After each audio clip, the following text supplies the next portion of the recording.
This video will review the setup of lumbar HVLA, often called the lumbar roll.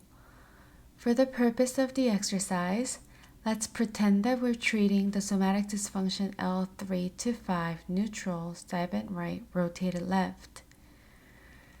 The physician should be standing in front of the patient while the patient lies on the right side. This position puts rotation side up. In this case, the patient is in lateral recumbent position with left side up. Patient's shoulder should be square, not rotated anteriorly or posteriorly. Since the somatic dysfunction is L3 to 5 neutral, side bent right, rotated left, we will focus on L4, the apex of the group curve.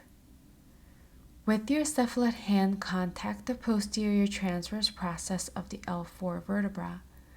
With your free hand, now flex the patient's hips and trunk until you feel the L4 move. In this position, ask the patient to straighten the lower leg, the leg that is on the table. Hook the patient's other foot behind the popliteal fossa of the straightened leg.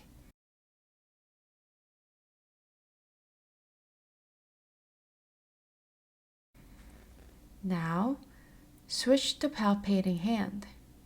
In other words, your caudate hand should be monitoring the L4 now. Ask the patient to grasp your forearm with the arm that is on the table. You then grasp the patient's forearm to pull the arm superiorly to engage the side bending barrier.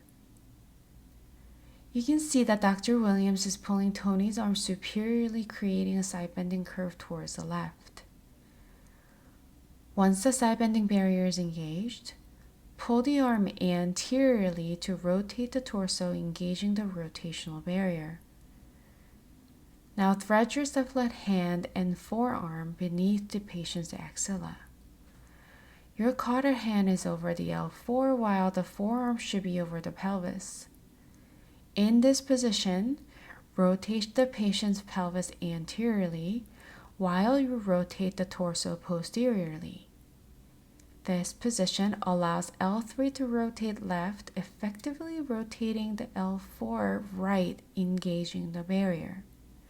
Simultaneously, you can rotate the pelvis, which should engage the L4 rotational barrier further. In this position, you're essentially twisting the patient's body around the L4 to engage the rotational barrier. Ask your patient to inhale.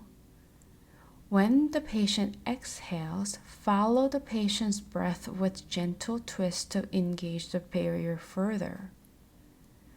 At the end of the breath, if you are sufficiently engaged at the barrier, you can gently thrust. The difference between type 1 and type 2 somatic dysfunction is how you engage the side bending barrier. For type 2 somatic dysfunction, you will pull the patient's arm down to engage the side bending barrier instead of pulling the arm up.